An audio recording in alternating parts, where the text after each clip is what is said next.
Bonjour et bienvenue dans le podcast Osez briller, votre dose hebdomadaire d'inspiration. Je m'appelle Tracy, je suis coach, astrologue et praticienne Reiki. Mon parcours est celui d'une fille qui n'a jamais su ce qu'elle voulait faire, mais après près de 3 ans dans le consulting, j'ai fait un burn-out. J'ai ensuite cheminé dans une quête de sens et aujourd'hui j'aide les personnes à retrouver ce qui les fait vibrer, à se défaire des limites qu'elles se sont fixées, à reprendre leur plein pouvoir pour s'autoriser la pleine liberté d'être, de croire, d'oser et de briller. Chaque semaine, je vous partage mes apprentissages et mes réflexions. Je vous diffuse de l'inspiration afin de vous aider à accueillir votre unicité et incarner votre authenticité. Bonne écoute!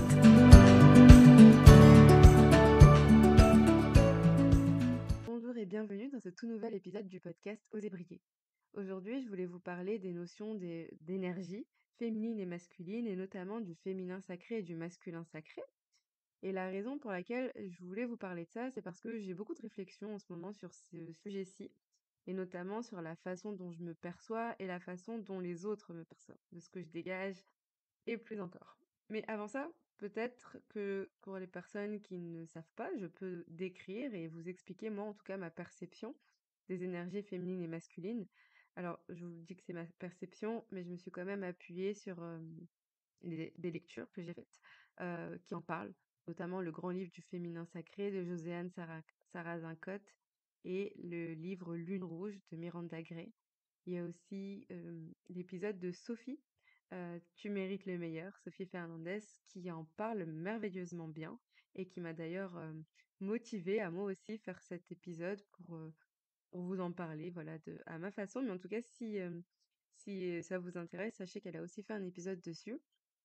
Et, et voilà. Donc, je m'inspire de plusieurs choses, j'ai plusieurs sources. Il y a aussi toutes les lectures de façon générale que j'ai pu faire et la connaissance que j'ai pu acquérir à travers des podcasts euh, et vraiment différentes ressources. Alors, déjà, l'énergie masculine, qu'est-ce que c'est?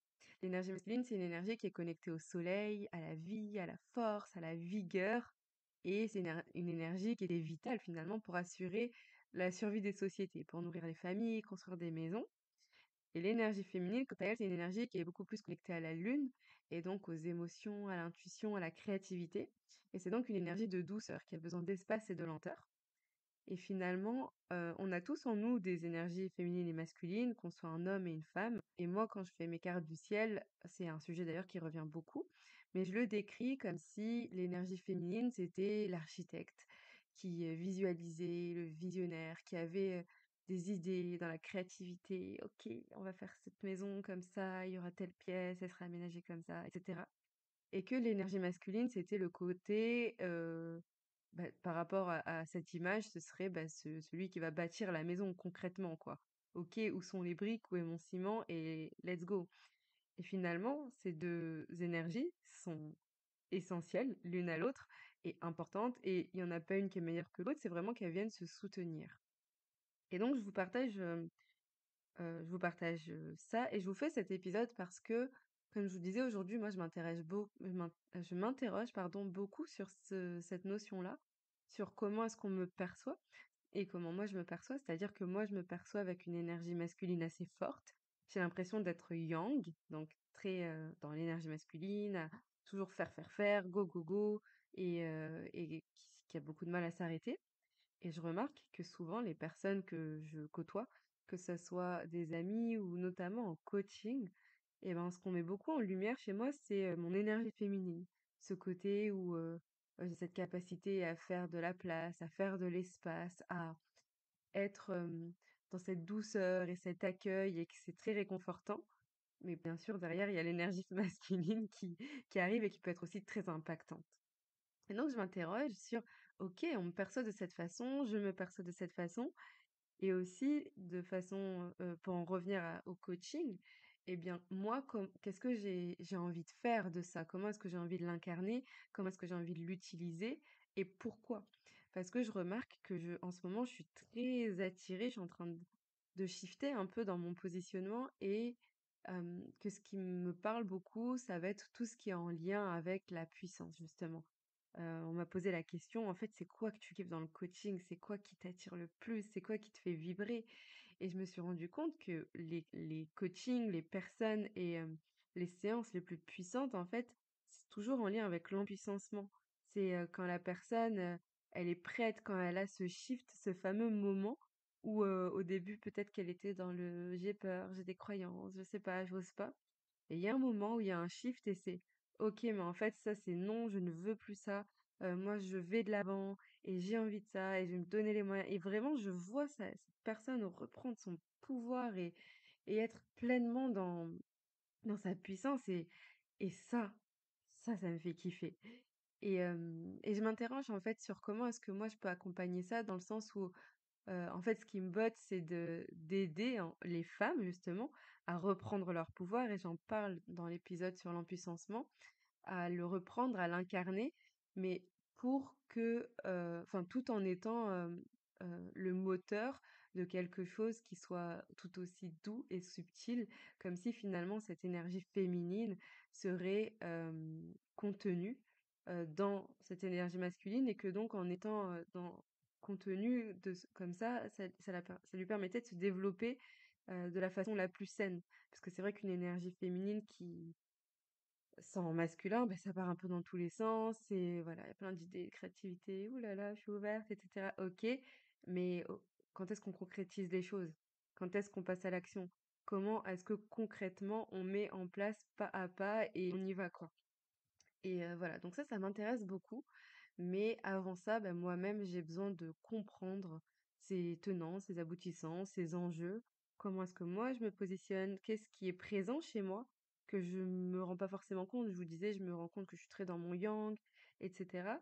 Et je me rends pas vraiment compte que je dégage beaucoup de yin et pourtant c'est ce qui ressort le plus. Donc qu'est-ce que ça veut dire? Et j'ai eu un semblant de réponse qui était: «Mais en fait, c'est que c'est tellement naturel que tu le vois même pas». C'est c'est inné. Et parallèlement à ça, je suis dans cette, phase de ma vie où, je manque de structure, je manque de rigueur, j'ai besoin d'être cadrée, j'ai besoin d'avancer, mais que ça soit concret. Donc finalement, je me laisse un peu déborder par mon yin et donc voilà, ça m'interroge beaucoup, je suis un peu perdue, je suis un peu il y a plein de choses qui se jouent et c'est d'ailleurs pour ça que je me fais coacher. C'est dans cette quête de comment est-ce que je peux m'aider à me structurer, à me cadrer, mais contenir aussi toutes ces idées, toute cette émulsion, tout ce, hem, comment dire?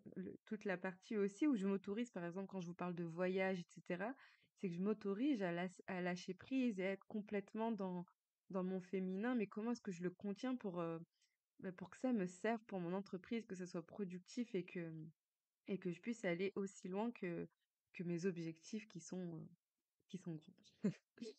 Donc ouais, ça c'est mon sujet du moment et je vous en parle en podcast. Donc c'est un podcast qui parle de moi, mais j'espère qu'en parlant de moi, ça parle aussi de vous et j'espère aussi de vous apporter des clés assez concrètes sur ce que c'est, ce que ça représente et comment, l'utiliser finalement.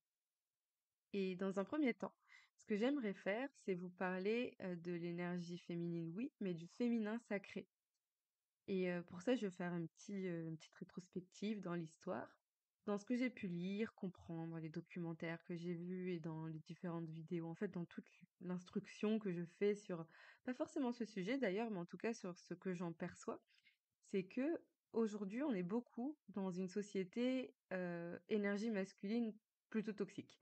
C'est-à-dire qu'on est toujours dans le faire, que, la vie, le temps, l'énergie qu'on nous demande, le travail, la façon dont c'est géré, c'est linéaire. C'est, tu es toujours en forme, tu travailles toujours de la même façon et on y va go, go, go et on ne s'arrête pas. Enfin, c'est voilà, c'est linéaire.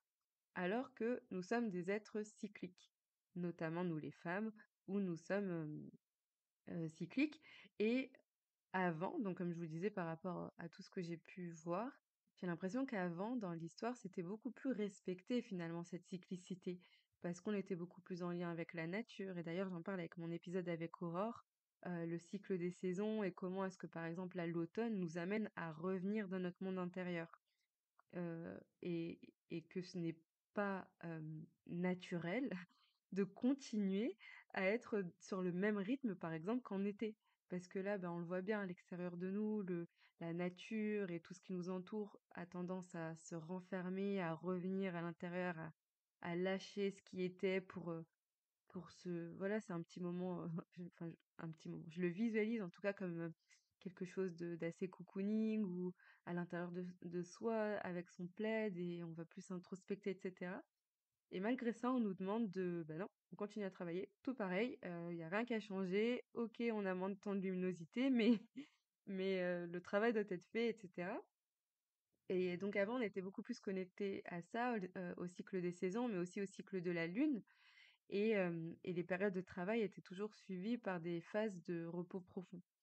Et donc voilà, je remarque ça par rapport à voilà, quand je fais ces allées-venues dans OK, dans le passé, c'était comme ça, aujourd'hui, ça l'est moins. Et de façon générale, tout ce qui va être en lien avec le féminin sacré, peut-être tout ce qui était beaucoup plus ritualisé, les passages de cycle chez les femmes et cetera et ben, c'était beaucoup plus commun qu'aujourd'hui. Aujourd'hui, une femme qui par exemple a ses premières règles, eh ben, OK, cool Raoul, va acheter ton tes serviettes hygiéniques et la vie continue. Et avant, c'était vraiment beaucoup plus et moi je le vois même à l'île Maurice où c'était quelque chose de sacré, quoi. Et voilà. Je je sais pas si ce podcast est très clair, parce que c'est un sujet que j'avais voulu, qu'il soit clair puisque j'ai essayé de le structurer. OK, je vais parler de ça, mais en fait, finalement, je vais au plus comme d'habitude, en fait. Si vous avez écouté mes précédents épisodes, c'est au plus spontané. Et bon, je continue en tout cas sur mes explications, mon semblant d'explication et comment, je perçois les choses pour en revenir à ce féminin sacré. Nous, notamment les femmes, avons une nature cyclique et j'aimerais vous en parler de cette nature cyclique. Hem, Cette nature cyclique, elle est notamment en lien avec, bah, comme son nom l'indique, les phases de notre cycle et il se peut même que ça soit relié aux phases de la lune. Et pour ça, je vais vous expliquer un peu, les différentes phases du cycle de la femme. Comment est-ce que celle-ci peut être liée à la lune, aux saisons et bah, essayer de vous donner des petits tips pour, gérer au mieux ces cycles et comprendre aussi. Parce que moi, je sais que ça m'a beaucoup aidé de comprendre mes cycles et de les expliquer, notamment à mon partenaire, mais c'était comme, ça m'a ouvert une porte. Ça a comme lâché quelque chose de se dire: «Ah, c'est donc normal. Je ne suis pas censée être toujours comme ça, je suis cyclique et je comprends pourquoi à certains moments je vais être plus productive et dans l'action et ouverte et pourquoi à certains moments, en fait, non, j'ai pas envie, je reviens à l'intérieur de moi et me parlez pas, quoi». Donc voilà, j'aimerais vous partager quelques tips, vous expliquer un peu, ces différentes phases de cycle, par rapport aux femmes notamment. D'abord, il y a la phase menstruelle qu'on appelle la phase de la vieille femme, la crone et donc c'est une phase qui est associée aux énergies de la nouvelle lune, qui est justement porteuse des énergies de transformation. C'est la gestation, c'est un peu une obscurité intérieure et cette phase, menstruelle de la vieille femme, c'est un moment où, quand on le voit dans la nature, c'est les énergies retirées et un peu la beauté, fanée, de la terre en hiver et donc dans cette phase menstruelle, on va beaucoup plus ressentir des douleurs, de la fatigue, une gestion des émotions et de son énergie qui est beaucoup plus compliquée parce que, bah, c'est plus lourd, voilà, on revient vraiment, on se reconnecte profondément à soi et on peut ressentir un besoin de s'isoler, d'être seul, de se comprendre. C'est un peu une phase de repli sur soi. C'est aussi symboliquement le moment où les règles coulent et c'est aussi le moment, bah, comme de laisser aller, d'évacuer et donc c'est là où on va évacuer les émotions, on va évacuer les vieilles choses, on va évacuer ce qui n'a plus lieu et même si ça peut être maladroit, finalement, c'est une phase qui nous invite à nous éloigner des personnes autour de nous pour mieux revenir à l'intérieur. D'ailleurs, j'avais vu, une image, enfin une façon qui était belle, enfin belle, d'expliquer, qui était c'est comme si finalement, on va parler des autres phases après, mais, notre corps s'était préparé, avait créé un cocon pour accueillir un enfant et voilà, pendant un mois, OK, je mets toutes les actions en place, on va tout faire pour accueillir cet événement avec l'ovulation et cetera. Finalement, ça ne se fait pas, donc j'évacue et c'est un peu une phase de deuil comme, OK, bon, bah, j'ai tout créé, tout un cocon, tout un espace propice pour accueillir cet enfant, ça ne s'est pas fait et là, bah, c'est le moment où je lâche et où je fais le deuil de ce cocon que j'ai créé et voilà et donc bah, dans ces phases de deuil, bah, on revient à l'intérieur de soi. Ensuite vient la phase de la jeune fille, qui est la phase préovulatoire, où là, c'est une phase où les énergies sont associées à la lune croissante, la lune ascendante et donc ce sont les énergies, pardon, dynamiques, le renouveau, l'inspiration du printemps et bah, comme au printemps, on a envie de se balader, de papillonner, de voir des gens et de même que dans la phase, préovulatoire, ben, on se sent légère, joyeuse, dynamique. On a envie plus d'aller vers son amoureux, de faire l'amour. On cherche, on se rapproche de son conjoint parce que le corps, il sait qu'on se rapproche de l'ovulation, justement. Comme je vous disais tout à l'heure, ce fameux moment où on prépare notre cocon, notre nid. Et c'est une période qui est très liée à la fertilité, aux hormones. Et donc, ben, on est très créative. C'est des énergies qu'on peut utiliser pour le travail. C'est une phase de productivité où, où finalement on a de la facilité à créer des projets, à se rapprocher des personnes, à être convaincante. Et donc, cette phase de la jeune fille, voilà, c'est le moment d'en profiter pour lancer des nouvelles choses, pour ouvrir de nouvelles portes et créer des opportunités. Et suite à ça arrive la phase ovulatoire, la phase de la mère, qui est associée aux énergies de la pleine lune, justement, où c'est vraiment la plénitude des énergies de l'été. Et cette phase-ci, ben, cette phase ovulatoire, elle invite vraiment les qualités de la mère, de la maternité. Et donc, on est là on a envie d'être là pour ses proches, on a envie d'entrer en lien avec son entourage, avec sa famille, avec ses amis. C'est une phase finalement où on invite plus de calme, on est plus attentive aux autres, on est dans l'écoute des autres, de leurs besoins. On a la volonté d'offrir notre temps, notre énergie, des cadeaux. Et en fait, c'est le moment, comme je vous le disais, où le corps prépare son nid. On peut exploiter cela pour ranger son chez-soi, par exemple. Au travail, c'est l'occasion de créer du lien, d'organiser des événements, de rassembler, d'accompagner au mieux. Et ensuite arrive la phase prémenstruelle, la phase de l'enchanteresse, qui est associée à l'obscurité grandissante et donc à la lune décroissante. Et donc là, on parle du déclin des énergies de l'automne et en fait, cette phase ovulatoire de l'enchanteresse, donc l'enchanteresse, c'est une femme qui est puissante et qui utilise son corps et sa sexualité pour ensorceler. Donc elle apparaît souvent aux hommes comme l'initiatrice de la mort ou du désastre, bah, qui est nécessaire finalement à toute croissance. Et concrètement, dans notre cycle, bah, c'est après avoir ovulé et sans avoir eu de fécondation, la maternité, elle est plus vraiment d'actualité. Et donc, on est juste une femme, et juste une femme avec un corps, avec des émotions, avec une sexualité, sans autre but que juste le plaisir.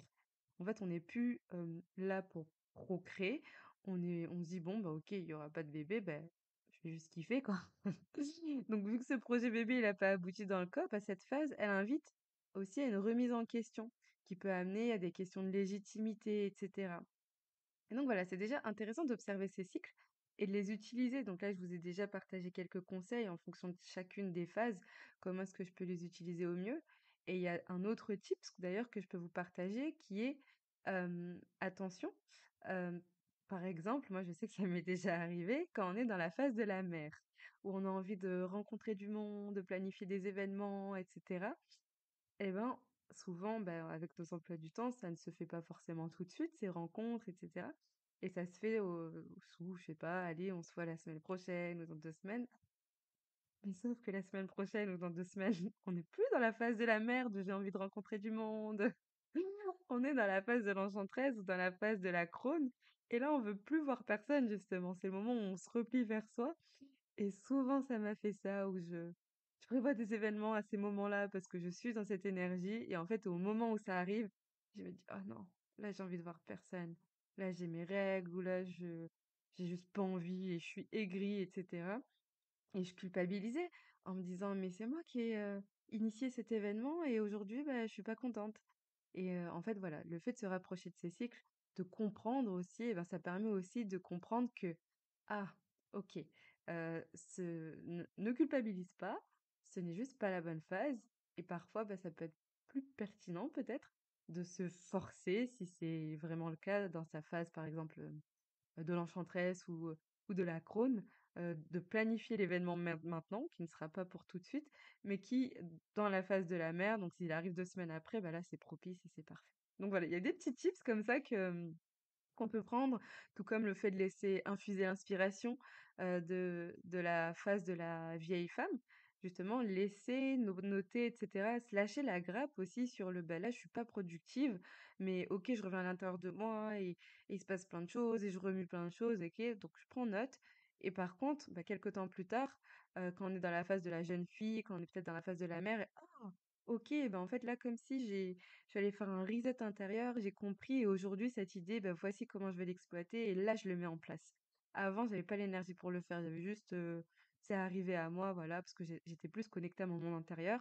Mais maintenant, dans cette phase suivante de la jeune fille, et ben là, c'est le moment d'initier un projet, donc let's go. Et finalement, chaque phase est éphémère. Donc, si je devais vous donner un autre tips, bah, c'est écouter. Chérissez votre corps quand il vous invite à revenir à l'intérieur et écoutez-le aussi quand il vous dit: «Bah, OK, allons à l'extérieur». Donc, voilà, je trouvais ça important de parler de ça, de ce féminin sacré parce que, notamment en tant que femme, je suis cyclique et je pense que, bah, c'est important d'apprendre à utiliser cette magie à mon avantage, à votre avantage, bah, pour mieux me ressourcer, mieux me laisser aller, mieux revenir à moi dans les phases, descendantes pour mieux briller, être présente et partager dans les phases ascendantes. Et donc c'est important de réaliser, beh, ouais, on est cyclique, on n'est pas linéaire et c'est pas parce que la société aujourd'hui veut qu'on fonctionne d'une façon linéaire que c'est le cas que finalement nos énergies, notre libido, nos envies vont fluctuer en fonction de nos cycles. Et pour revenir à ce concept de libido, bah oui, en fait, même avec le partenaire, c'est important d'en parler et que les hommes comprennent ça. Parce que nous, on est des femmes et peut-être qu'on l'a compris, et cetera. Mais les hommes, c'est important aussi de comprendre que, moi, par exemple, je sais que j'en ai parlé à mon chéri et je lui ai expliqué, comme je viens de vous le faire là: «Alors voici les différentes phases, voici ce qui se passe dans les différentes phases, voici, comment je peux être dans certaines phases. Il y a des moments où j'aurais juste pas envie, de te voir, de te parler, de trucs et c'est OK, mais c'est pas pour autant que, c'est la fin du monde et non, je ne suis pas enfin si, je suis fluctuante justement, mais si 1 ou 2 semaines après, je suis toute joie, toute pétillante, toute frétillante et j'ai envie de te voir et faire plein de choses et ben, c'est normal et c'est vraiment cette compréhension et cette communication, bah, dans le couple, c'est important aussi parce que, bah, la personne comprend. Et moi, je sais qu'à plusieurs reprises, c'était mon chéri qui m'a dit: «Ah, OK, je viens de comprendre pourquoi tu es aussi aigri là. Tu vas bientôt avoir tes règles?» «Oui, d'accord» et c'est pas ce: «Ah mais tu tes règles toi» et comme on l'entend et qui peut être justement un pointage du doigt pénalisant, enfin non, là, c'est vraiment dans la compréhension, du corps et du cycle, mais de la femme. Donc heu, donc voilà, je voulais vous parler de cette énergie, féminine, de ce féminin sacré. Comment concrètement est-ce qu'elle existe? Comment est-ce qu'on peut l'utiliser? Mais à savoir non plus qu'il faut pas négliger son masculin sacré. Que justement le féminin sacré, crée et imagine le monde, mais le masculin sacré, lui, il soutient ce féminin sacré, il passe à l'action. Et donc je vais vous parler quand même un peu de ce masculin sacré. Donc le masculin sacré, donc comme je vous le disais, il est lié aux énergies solaires, à l'action, à la volonté, à la passion, mais avec empathie bien sûr, et qui laisse place aux émotions de manière saine et en mettant, en fait, cette intensité au service du bonheur collectif et ce masculin sacré, il est aussi là pour bâtir, bâtir des sociétés, oui, mais en symbiose avec la nature et c'est là la différence avec le masculin toxique du go, go, go, on y va, on s'arrête jamais. C'est que là, vraiment, il y a cette union entre féminin et masculin, d'où cette notion de sacré, féminin sacré et masculin sacré. Et quand on active son masculin sacré, donc là, c'est pas spécifiquement cyclique, comme pourrait l'être le féminin sacré, mais en tout cas, quand on active, quand on honore son masculin sacré, et ben, c'est quoi? C'est plus de confiance en soi, plus d'affirmation de soi, plus d'aisance avec la pensée critique, analytique, l'objectivité, plus d'équilibre émotionnel aussi et de clarté mentale. Parce que, OK, le féminin sacré, je ressens, et cetera, mais le masculin sacré, c'est aussi, OK, c'est clair. Et comment j'utilise ça? Quand on honore son masculin sacré, c'est aussi plus de connexion avec son guerrier intérieur, de la manière la plus saine possible et sans violence. Et quand je dis guerrier intérieur, c'est celui qui va au front, qui y va, qui veut, qui a cette fougue, quoi. C'est voilà, c'est let's go, on y va et je vais me battre pour ce que j'aime et je vais me battre pour atteindre mes objectifs et comme je vous le disais, toujours de façon saine. Honorer son masculin sacré, c'est aussi plus de facilité à poser des limites, à dire non, à se respecter, plus de volonté aussi et de discipline pour réaliser ses rêves. Et finalement, la balance des 2, de ce féminin sacré, de ce masculin sacré, eh ben, ça donne quoi? C'est une personne douce, qui est connectée à son cœur, mais qui ne craint pas non plus de foncer, de dire ce qu'elle pense, qui combat les injustices sans succomber à la violence, qui sait suivre son intuition et qui se mobilise pour ça, qui est à l'écoute de ses intuitions d'ailleurs, sans se laisser submerger par elles. Et donc en fait, c'est ça qu'on recherche, c'est cet équilibre des 2, du yin, du yang, du féminin, du masculin et hem de rendre ça sacré. Et maintenant que je vous ai parlé du féminin sacré, des tips, etc., j'aimerais aussi vous donner des tips pour travailler son masculin sacré. Et je donne des tips à vous, mais aussi à moi, parce que comme je vous le disais en début d'épisode, moi je suis aussi dans cette quête. Ok, comment est-ce que j'équilibre les deux? Comment est-ce que je ramène cette notion de sacralité, que je suis pas que dans mon féminin, notamment dans mon féminin blessé, que je suis pas que dans mon masculin de go, go, go. Comment est-ce que finalement je peux aussi travailler mon masculin sacré pour qu'il puisse soutenir au mieux mon féminin? Et donc pour cela, bah, ça peut être intéressant d'explorer notamment sa relation aux hommes, qu'elle soit positive, négative, est-ce qu'il y a des blessures, est-ce qu'il y a des peurs, est-ce qu'il y a des jugements, pardon, ou des idées préconçues, et de faire la paix avec ça. Donc ça peut être une des techniques pour travailler son masculin sacré. Il peut avoir aussi le fait de se défaire de ces idées préconçues, que bah, le masculin, c'est pas le masculin sacré notamment, c'est pas le masculin toxique. C'est quoi être un vrai homme? Vrai entre guillemets. Et en fait, c'est vraiment se défaire des idées préconçues et que, bah, oui, les hommes aussi ressentent parce qu'ils ont aussi du féminin en eux et c'est OK et c'est juste et c'est beau et enfin, voilà, il y a plein de choses comme ça, un homme qui pleure, enfin, voilà, je vous laisserai explorer. Hem, Travailler sa relation enfin, son masculin sacré, c'est aussi prendre ses responsabilités et décider. Quelque chose que j'ai beaucoup de mal à faire. Moi, je me laisse beaucoup porter par la vie, déjà par le vent, mais c'est la vie. Et c'est OK, je décide et je choisis. Et ça, c'est encore une autre paire de manches. Travailler son masculin sacré, c'est aussi s'entourer d'hommes sains. Et c'est si on n'en a pas dans son entourage, qu'on ne connaît pas forcément tout de suite, c'est peut-être des personnalités, des livres, s'inspirer et rester en lien, en fait, avec ces personnes. Peut-être qu'ils ne nous connaissent pas, mais de baigner dans leur énergie. Quand on lit leurs livres, on écoute leurs podcasts, on regarde leurs vidéos, finalement, c'est de s'imprégner de ces énergies qui sont saines, du masculin sacré. Hem, pour travailler son masculin sacré, ça peut être aussi d'éveiller son guerrier intérieur. Vous savez, celui qui nous encourage, celui qui nous protège, celui qui prône la vérité, le courage, intérieur. Qui n'est plus dans cette fierté, mais vraiment dans cette authenticité, dans cette volonté, en fait. Et donc ça peut se faire à travers la danse, les arts martiaux, le sport, l'activisme, la musique. Et enfin, bah, pour travailler son masculin sacré, autre chose que je peux vous donner, autre tips, c'est le fait de cultiver la confiance en soi, passer à l'action, se connecter à son enfant intérieur, que ce soit, petite action par petite action et aller vers, ce qui nous fait vibrer. C'est sortir de sa zone de confort, c'est oser parler de soi, se célébrer. Donc ouais, c'est vraiment toute cette notion de confiance en soi et passage à l'action. Donc voilà. J'espère que cet épisode était clair, parce que j'y aborde différentes notions, j'explique, ce que c'est et je vous partage aussi mon point de vue et comment moi je le vis et je vous donne des tips aussi très concrets. Donc il y a beaucoup de choses, mais j'espère qu'il vous a plu et hem et voilà, je vous remercie pour votre écoute.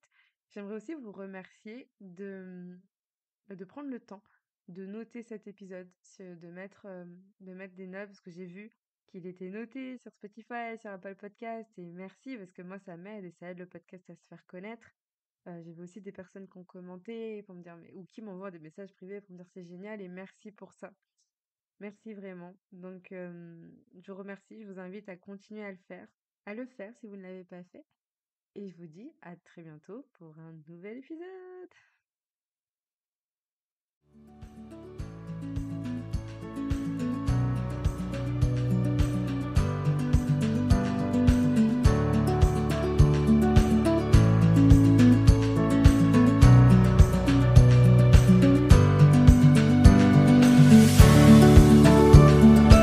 Merci pour votre écoute. Si cet épisode vous a plu et que vous souhaitez me soutenir, n'hésitez pas à le partager autour de vous.